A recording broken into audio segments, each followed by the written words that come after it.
Welcome to the Wedding Potluck, a wedding planning podcast about navigating the ups and downs of wedding planning and marriage. Hosted by wedding industry pros, Belinda, owner of Sovereign Bee, an event planning company with a roster of A-list celebrities, and Christian, aka DJ Menace, owner of an award-winning wedding entertainment company for over 10 years, along with special guests ranging from wedding vendors to real-life couples. Hi. Hello, welcome. Welcome to the Wedding Potluck. Here we are. So glad you guys are back for another episode. They came back. Yeah, they're back. You actually came back. I don't know how. They're going to keep on coming back too. Yeah. Let's see how this works. We're going to hook you guys in. So last we left off, we were talking about where to get started, what to do, but not necessarily too much into the planning, more of just taking in the moment and enjoying yourself. So now we're going to get a little deeper into this.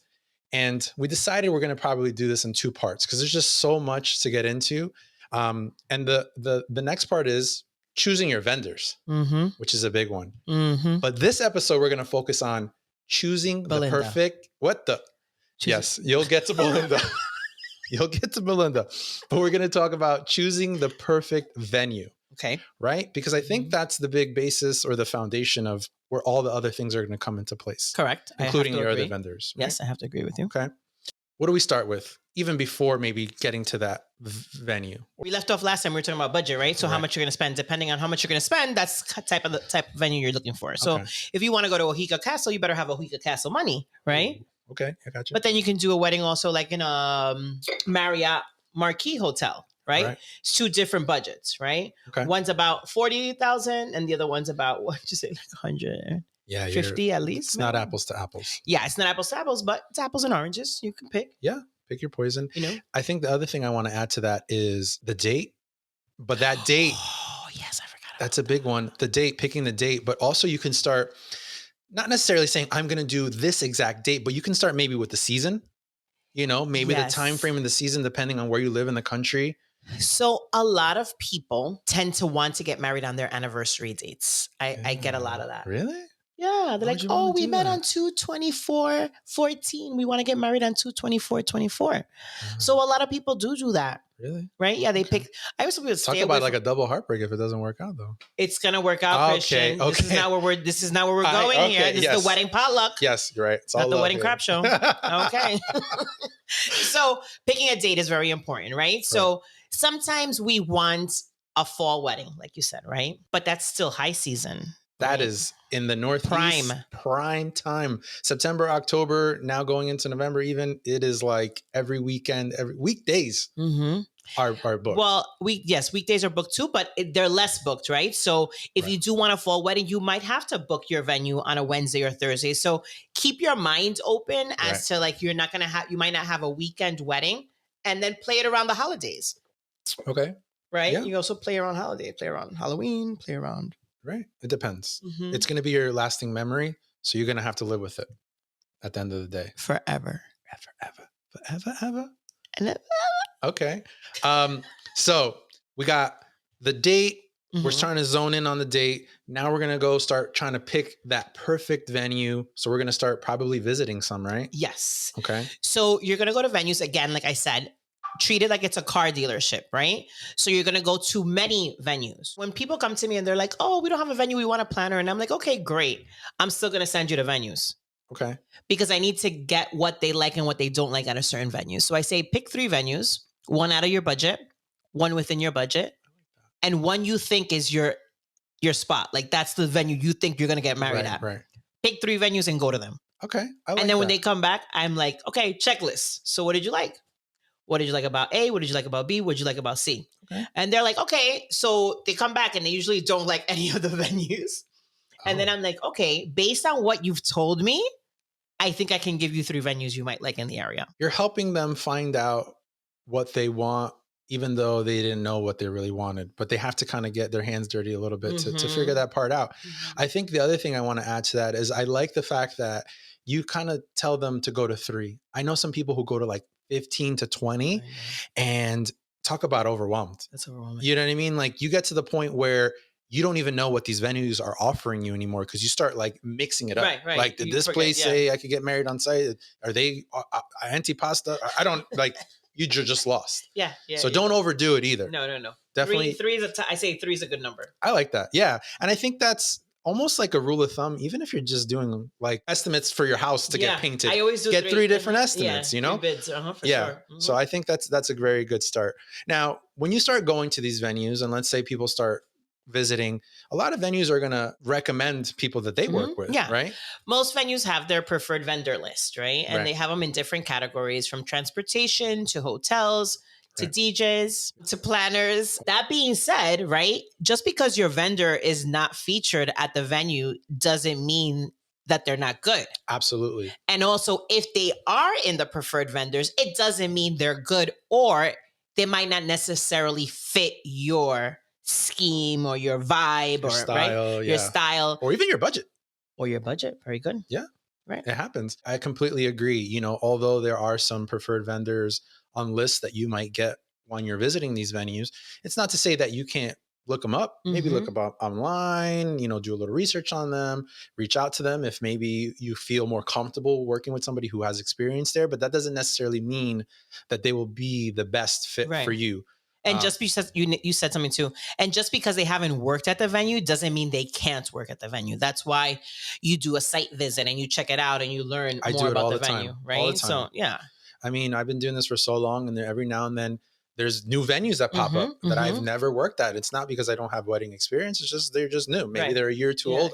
Hey, I've never worked there, but I will go with the couple, take an hour out of my day or whatever, and do a walkthrough. Make sure that it makes sense, you know, because I think that's important. And then there's a difference between preferred vendors and required vendors, right? What's the terminology? Because there's some venues that you need to use their particular vendors. Right. There's I don't even know what to call it, but it's pretty much a non-negotiable. And to say, for example, I know there's some venues who say you can only choose one of these 5 caterers. Yes. That's it. You can't Nobody else is coming up in here. Right. Yeah. Like the Westmount. The Westmount, you have to choose their florists. There's 3 florists to pick from. You have to choose one of those florists. So one of those florists, you have to pick. Nobody else can come in there. So that's something that you might take into consideration, because you might have your heart set on using a particular florist for whatever reason, and your venue might not allow you to bring them in. Correct. Right. Or I've heard of some venues that they say, if you don't pick somebody from our list, we're going to hit you with a fee. Yes. $500, whatever the fee is. Like from $500 up to $1,000, I've heard. Oh, yeah. And this happens, just to be clear, in the U.S. and also outside of the country as well. Yes. When you do destination weddings. Yeah. And a little workaround on that. If it's a destination, just say they're your cousin or something and they're going to be a guest. Just a little idea. Yeah, that's true. Okay. But yes, there are some places. Say it again. Just say that you're a primo and they're coming with your tia, and they'll be right there. They'll help you out. They're a guest staying at the hotel and no extra fees. Just a little inside. Don't tell nobody. We do destination weddings too if you want to fly us out. But yes, this is a big thing, because let's be honest, Belinda, this is all going to keep circling back to budget. And so when these things start adding, okay, I really want this vendor, but now I got to pay this fee. An extra $1,000. Or I know venues that I recently worked at. I know what you're going to say. I know what you're going to say. But they charge you more for dinner. They charge full price. They charge full. I had a team of like 4. I think I even downsized it one person. I needed 5, but I think I downsized as a person because I felt bad. They had made them pay full price for vendor meals if they weren't a recommended vendor. And it was like 3 times the price. Mind you, because vendor meals fall anywhere like between $60 to $75, I think. That's a pretty good average. And this venue was charging almost $300 per person per vendor. For me personally, as a DJ, I barely get to eat sometimes, so it's not like I'm hitting the bar either. So they're charging full price as if we were guests. So think about 4 times that. They spent over $1,000 just trying to feed us, and we barely ate. I know that venue. It is what it is. So this is why you have to do your research. Right. Also, the latest thing that people have been, venues have been hitting you over the head on is that, and I'm not, and in no way I'm putting any venue down by saying this, but they ask you to use their in-house lighting system, right? Or special effects. Correct. And the reason is they're putting in all these systems, these multi-million-dollar, right, lighting packages inside the venue to cater to their floor plan and what they would like their venue to be portrayed as, right? Right. Am I saying it right? They want some maybe either symmetry in the setup, or they want some Like to look cleaner. the delivery to be a certain standard potentially, because I mean there is going to be a different range of people. Yes. Even with lighting, some people do a really good job of lighting. Some people do not so a much. really bad job. So just to keep their look and their vibe in the same direction that they want, they're going to ask you to use whatever is installed. And if you don't use that, then guess what? You're not getting those lights and special effects. So that means sparklers, CO2 guns, dancing on the clouds, pin spot lighting for your tables. I've even heard of some places doing photo booths. What? Yeah, some places are like, hey, we have a photo booth. This is our photo booth. I never heard of that. Yeah. No, I mean, I get it. We're all trying to eat, but come on. I think it's getting a little sometimes too extreme. I mean, once again, this is not about that. But yes, you do have to get into the deeper details, not just like, all right, what's it per plate, or you know, what's on the menu, this and that. Yeah, that's all important when you're doing these site visits and picking your venue. But a lot of times when these things come up, Belinda, I feel like it's already after the couple signed. Yes. And then that's when... I don't think it's after the couple signed. I think the couple didn't take the time to read everything through. Well, correct. Because I'm saying there. Yeah, it's always there. Yeah, that's what I'm saying. You got to find out and really understand what it is that you're getting, what it is that you're not getting. Because sometimes it's the other end. They might think that they were getting the lights that were installed, but that's an extra $1,000, $2,000 fee. And the caterer or the venue's like, hey, sorry, you didn't pay for this. So you show up to the day of your wedding thinking you got it. I've been to places where they have the big screens and the client thought they never put it on the contract. And in their mind, they had a montage and videos and no screens were paid for. But they thought because the screens were there, they got it for free. So that's not always the truth, right? So I think that's very important. But the next one is for you. So this is becoming more and more common. Not because I do wedding entertainment and I specialize with DJing and music in this, but it affects more than just what I do. I think it's an overall experience. And really what I want to emphasize is that there can even be the detail of venues restricting loudness or decibel levels. So decibel levels is pretty much a reading that goes from numbers from like 0 to 100 plus. And some of these venues are saying, hey, once you get to this certain number, you cannot go past it because of maybe they're a hotel and for them, they have other guests at the hotel, or there's a neighbor, it's a community. Community residential. So, you know, it's almost kind of like, I get it, but I don't get it because it's a wedding, it's a party. And now you're telling me that I have to take the bass out of the music. I have to lower the levels, and I don't blast the music. I keep it at a comfortable level to make sure that everybody has a good time. Nobody's walking around with their ears ringing. And you have good speakers, right? Because I think that also plays into right. If you don't have good equipment, correct, then you blow that music, right? You turn up the volume, and it's like, yeah. You ever leave somewhere and your ears are ringing? That's a key sign of bad audio quality. Maybe it was too loud. So nobody is ever walking out of my weddings with that experience, but these venues are now causing a lot of issues with these restrictions, and so. If you're in, I did a wedding one time. Once again, this kind of came up after the fact, or maybe they didn't read the contract. Like you said, read your contracts. That's a different episode probably. But those contracts are long. This person, the groom, he was a sound engineer. He knew music to a different level, like above average, you know, kind of, we were talking sound and music and like, you know, this guy's working soundboards and stuff like that. And I had to throw my hands up and I said, look, you could try to talk to the venue as much as you want, but they're not going to listen to me. You know, where I'm a vendor, I'm a DJ. They're going to think I'm going to just say that. And they said no to him, and we did our best, but I can't control it. Yeah. You know what I mean? And it does take away. Like, I know when I hear music, it's different. I want to hear the it's either you feel like it vibrating. Correct.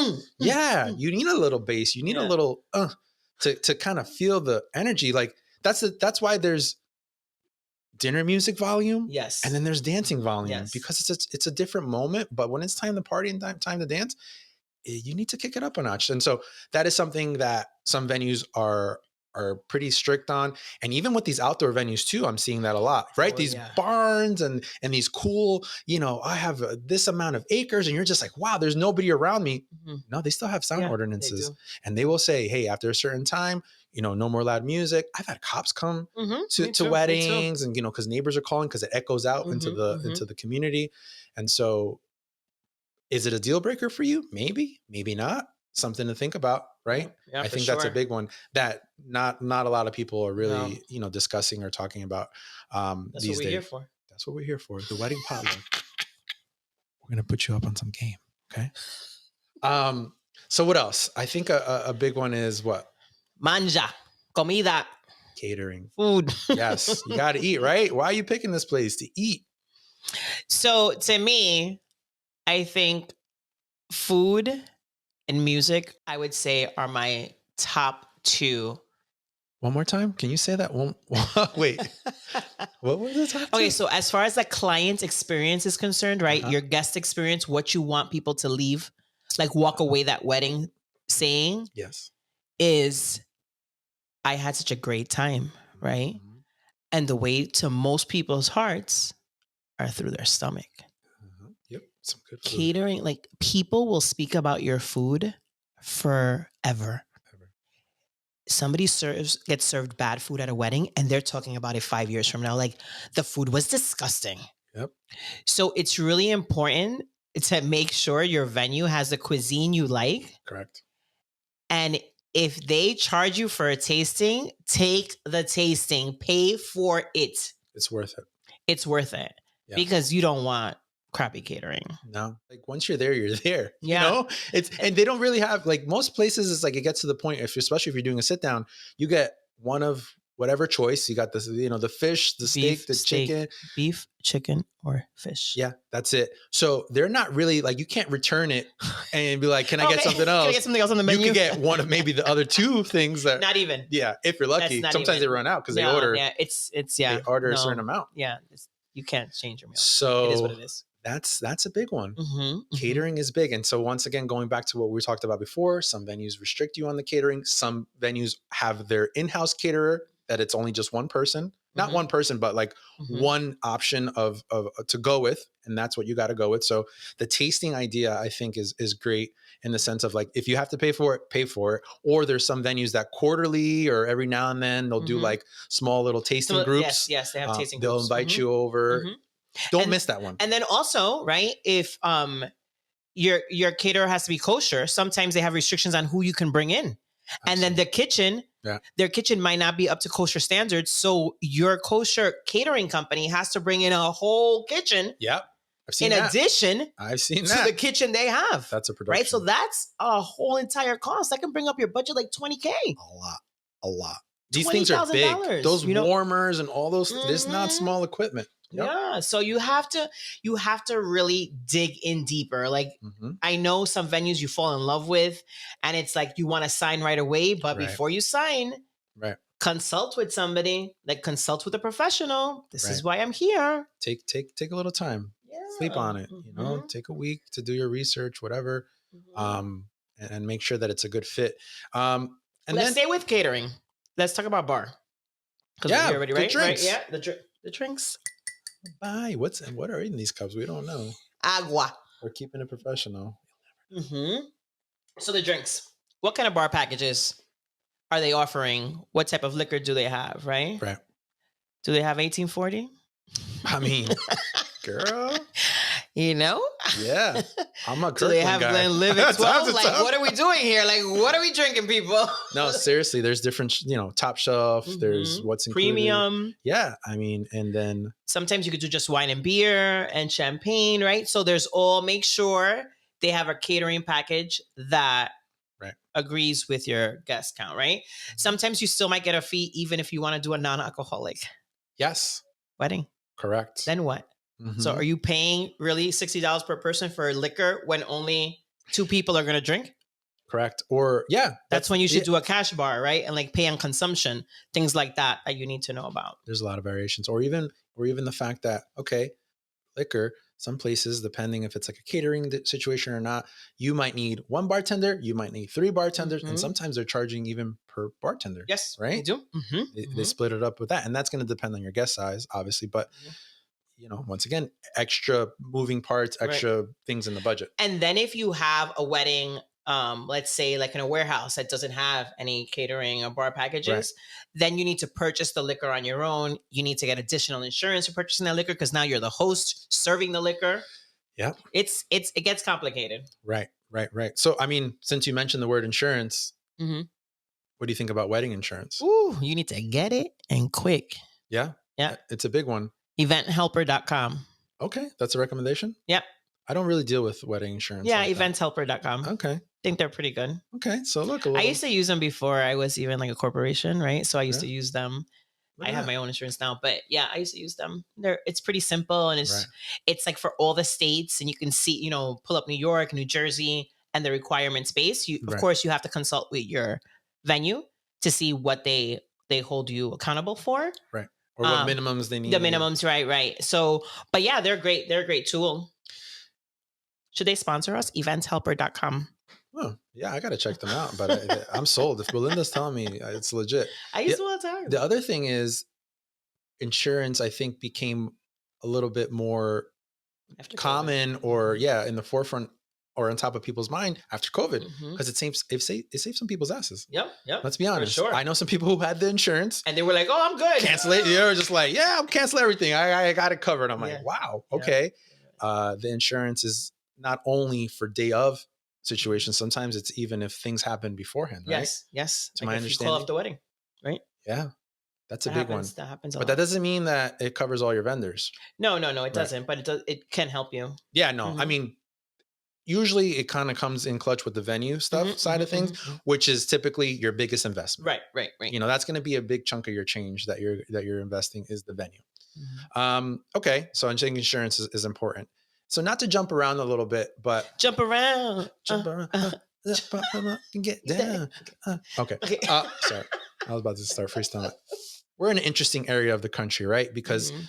in the tri-state area, we can be in a very open area, like a farm, or we can be in New York City, Brooklyn, where good luck finding parking. Good luck with that. So That's annoying. If if a lot of your guests are from the city and they're taking, Public transportation or Ubers or whatever, that's fine. It doesn't matter. But if you got people traveling out of state or whatever and driving in, like that's something to consider parking. You need to consider parking. Pick a venue that has a parking lot close by. Yeah. Or sometimes people will block a hotel, a room block at a hotel, right, and see if they can park their cars there. That's a good one. Yes. Right, and then have a bus transfer people from there to the venue. But yeah, parking's and it doesn't even matter the value of the venue. I've been to some nice ass venues, and you get there and in Brooklyn, like, there's tons of nice venues. I've been to Intercontinentals where they're just like, sorry, we got no valet. There's a parking deck of a few blocks, and I'm like, what the? This is the Intercontinental. Yeah, legit. Oh, that's annoying. Don't just even say, because they're credible because they're there's find something. out. Find out parking, and then also once again, it's going to depend on your guests. If they're from the city, if they're from there, but if you got a lot of people traveling or driving from out of cars, state, parking's going to be like if you lived in Florida and you're going to have a wedding in New York City, you need to tell your people there isn't going to be any parking. So I think one that we should discuss that's important that is going to relate to different backgrounds is are they going to be catering to different ethnicities? Oh, yes. And that because unfortunately we still live in a very racist world.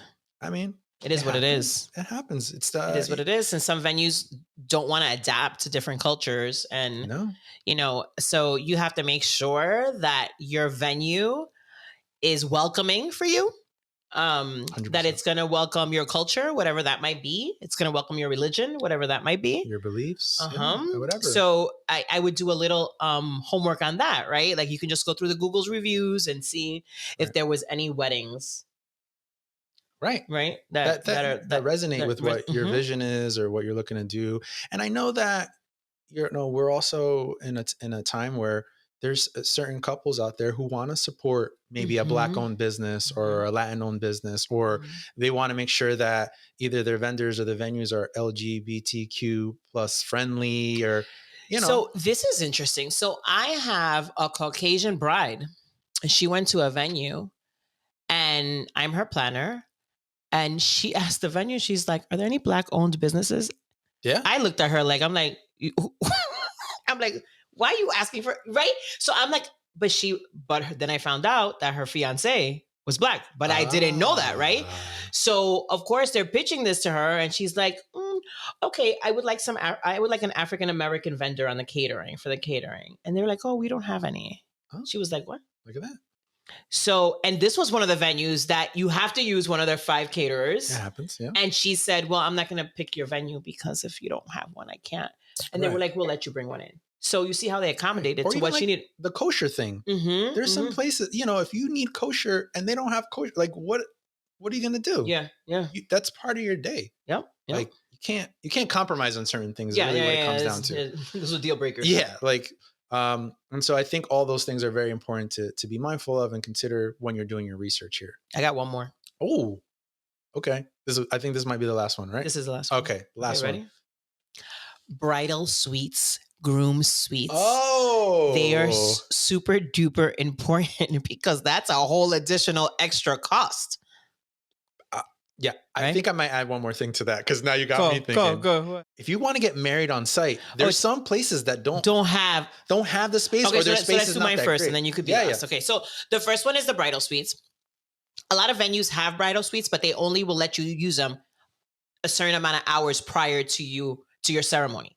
So, for instance, your ceremony starts at 6. They say, okay, you can come in 2 hours before. Yeah. Now, if you have a bridal party of 8 and everybody needs to do makeup and hair and get ready, 2 hours is not enough. So now you have to go book an additional hotel, maybe a conference room at that hotel, get everybody transported from one place to the other to get your stuff done. So some places have amazing bridal suites. You can use them from 9 o'clock in the morning. They feed you breakfast. They give you lunch. Yeah. There's showers. There's everything. Like, that might be little salons, barbershops. That might be something you need if you have a bigger bridal party. So that's something you might want to, like, you know what? I'm going to pick this venue on opposed to this venue, right?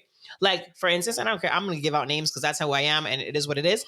But I love the Crystal Plaza. Like, so the Crystal Plaza bridal suite and groom suite. In Livingston, New Jersey, by the way. For those. You're plugging two now? You're plugging two? No. I'm not plugging it. I'm just saying we have people from all over the place listening to us. Right. Okay, so they might not know who Crystal Plaza is. Okay, I'm just, okay. I got you. So their bridal suite is everything. It comes with decor and everything. Like, they have individual closets with mirrors. So your bridesmaids don't have to be in your mirror. Oh. Because they have their own mirror. It sounds small, but that's big. They each have their own little bin. Like, put your suitcase in there. Keep the mess out. Because a lot of times they throw things all over the place. Oh, man. Yeah. So they have little closets. Have you seen the hotel rooms? Oh my goodness. It's a freaking disaster. Anxiety. I'm like, can everybody pick up their crap off the floor? It's so bad. And then food all over the place. They have a little bar seat area. Oh. They have a table for you to eat. Wow. Then they have the salon stations with the light for hair. They have sufficient plugs, electricity outlets for all the things they need to do. They have a chair for the bride to sit on, and then they have a groom suite that's just like that. They have a wine cellar in the groom suite. They have virtual reality. They have a basketball net. They have a barber's chair. All right. Okay, no. I mean, they thought of it all. I'm just using them as an example. But I think you also have to clarify that this is not as common. No, it isn't. It isn't. Yeah. But with people that have big bridal parties, right? This is something to consider. The space, the amenities, and they're not paying me for that plug, by the way. Yeah, and I'm not even a preferred vendor there. I think. Not yet. I just like the venue. I like the venue. No, we're keeping it real here. And the thing is too, when you're considering what the investment part of it is, you might be saving major dollars on not having to get a bunch of hotel rooms or all these other things. And logistically, everything is already there. Yes. You're there. You're not traveling. You're not getting extra transportation. It's not just getting hotel rooms. Then you got to get transportation. So you might get limos or shuttle or it's just a lot of moving parts when everything is there. You get ready, you do your prep work, your photographer can show up, video can show up, you can get married on site, and then kind of transitioning to the whole married on site thing. Mm-hmm. Not everybody's getting married on site, right? Some people are going to places of worship, churches, whatever. Or maybe they got married at the court and they don't care about that part. Right. Mm-hmm. But if it is important to you, every venue has different types of spaces for the on-site ceremony, but also some include it. Some is an extra fee. An extra $1,500. Yeah. Sometimes it's a big fee tacked on.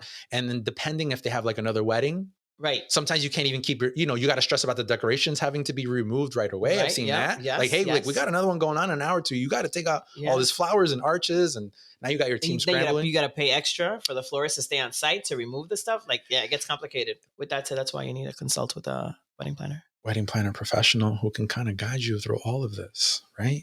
And then also vendors that understand how all this works, right? Selfless plugs. No, but seriously, these are all things that go more into the deep dive of wedding planning. Mm-hmm. And so this is why this was just an episode in itself, choosing that perfect venue and all the things that we covered, because it's a lot, just the venue. Yeah. And I'm sure there's more that we left out. Oh yeah. Mm-hmm. But these are the top.